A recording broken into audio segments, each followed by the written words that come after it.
All right, y'all. I'm on the back of my property again. I'm gonna do a little managing back here.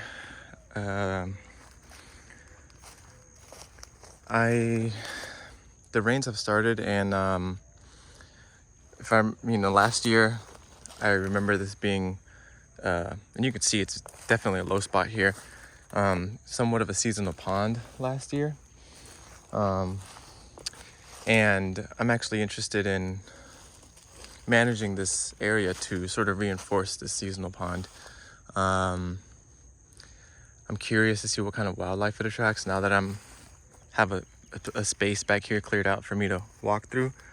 It would be cool to just continue working my way that way into the more seasonal pond part of it. And what it looks like is that the water comes from the neighbor's property because it's a little higher and they have concrete slabs, so that water runs off, and it looks, I don't know if you can see it all that well, but it looks like the water kind of trickles in through here and then ends up into the little pond there. So I already started a few months back when I did some managing back here. You can see sort of how I've bermed up a lot of the wood to try to make a just like a bank, the bank of a lake or the bank of a pond or whatever. Trying to slow that water down, so it doesn't just gush right into the pond itself. And also just try to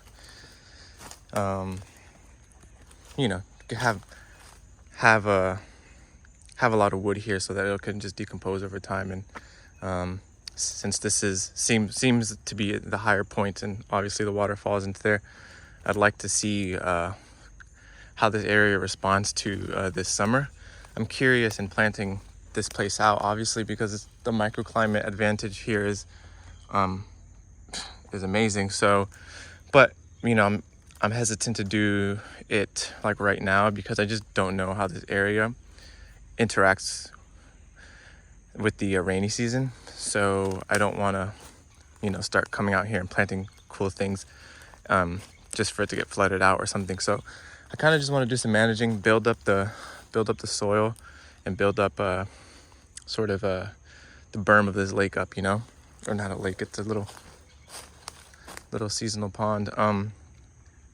So I'm excited because I got a new toy, the Makita XCU08 14-inch battery-powered chainsaw, and thought it would be perfect to sort of just do a little test run on the machine, kind of prune back a lot of these Brazilian peppers, and this old Brazilian pepper here that was looked like the neighbor had poisoned it. You can see the drill hole. There's like a whole method where you like drill some poison into it, and it's been like this for I don't know how long, but this wood's super dry and dead, so it's been kind of it's been bought. It's just been in the way, So I want to take all that suspended material, use it to bank up this. You can kind of see it better from here. You kind of just see like the little channel. I guess it doesn't really matter, but the little rivulet, if you will.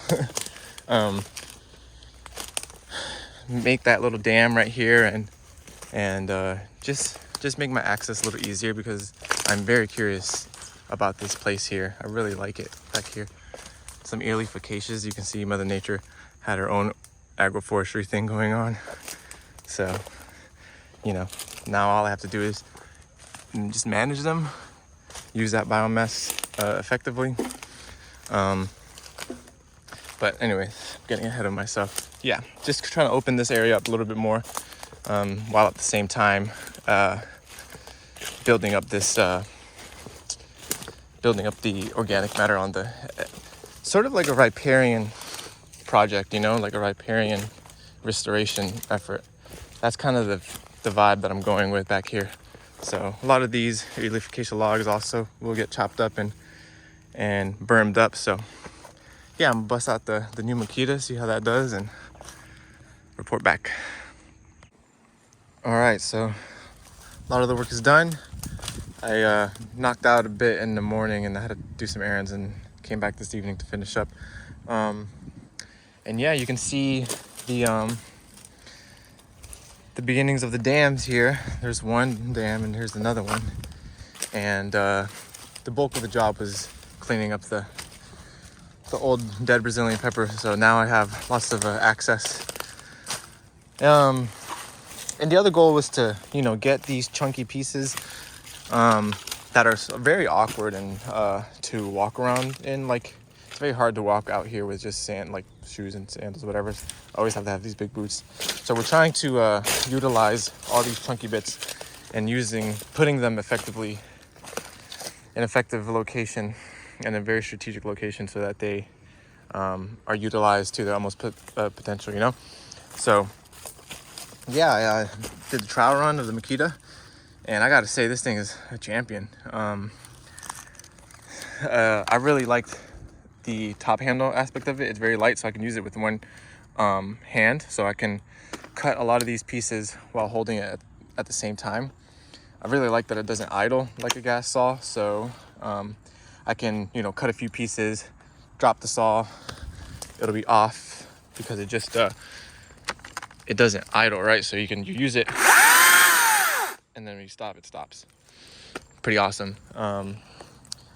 So that I can just stop and, organize material, think about what I'm gonna do next, and all the while there's not a gas chainsaw just like idling, and I have to turn it off, and then when I want to use it again, to rip it back on. It kind of forces you to use it all in one go, which is, it's an efficient way to work as well. But sometimes I get a little scatterbrained and just want to have the saw on and off. So I like that.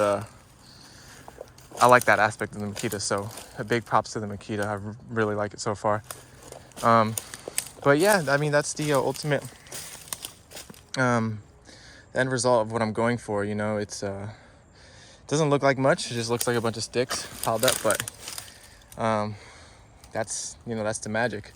You can see now I really focus on these areas because there is concrete here as a driveway, and there's concrete there. There used to be an old building or something there.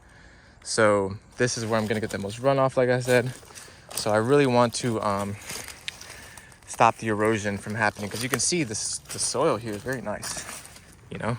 Like, that's pretty decent stuff.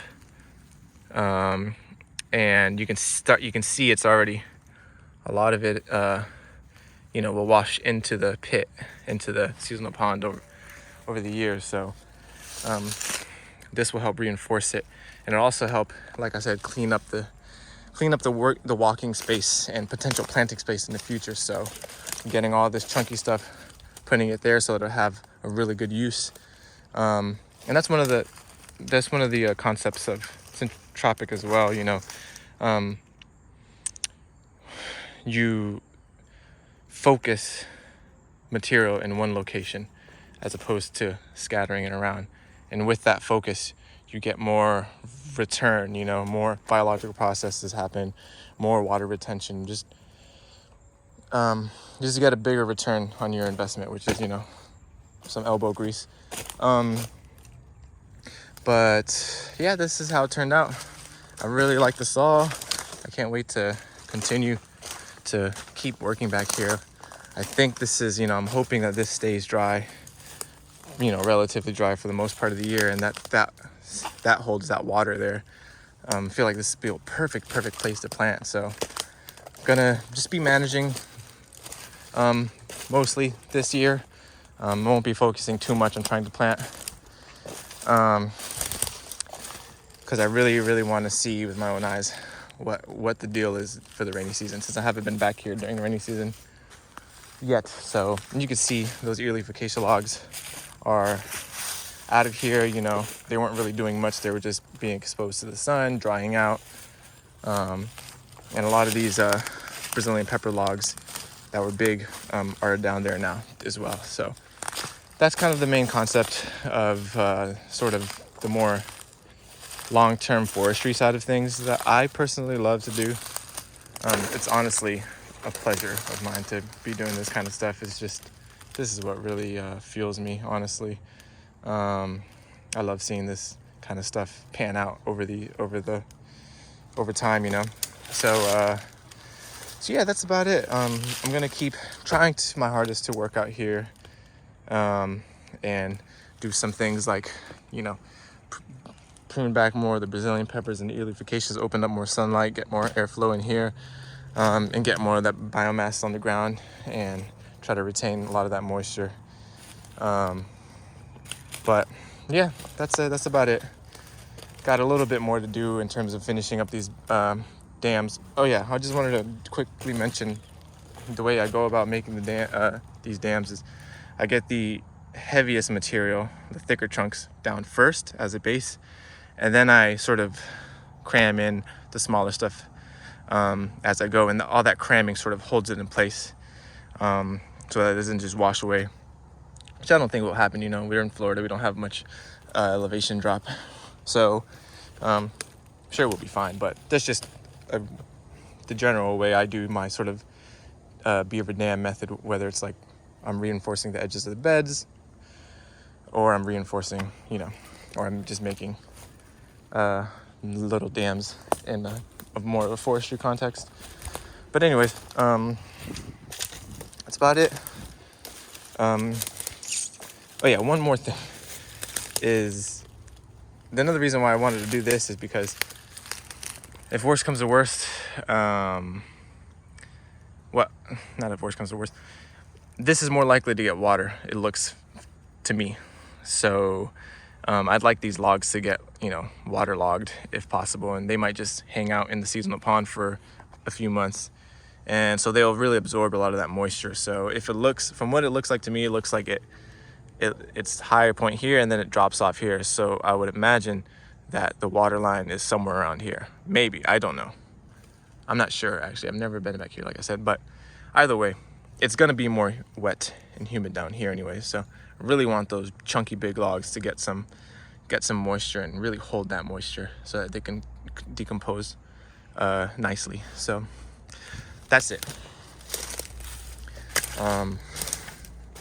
Yeah, I hope I can work out here more. It's not really a big priority of mine, but it's what I love to do. So hopefully I can take time off of work to come out here and play around with the Makita chainsaw. Peace.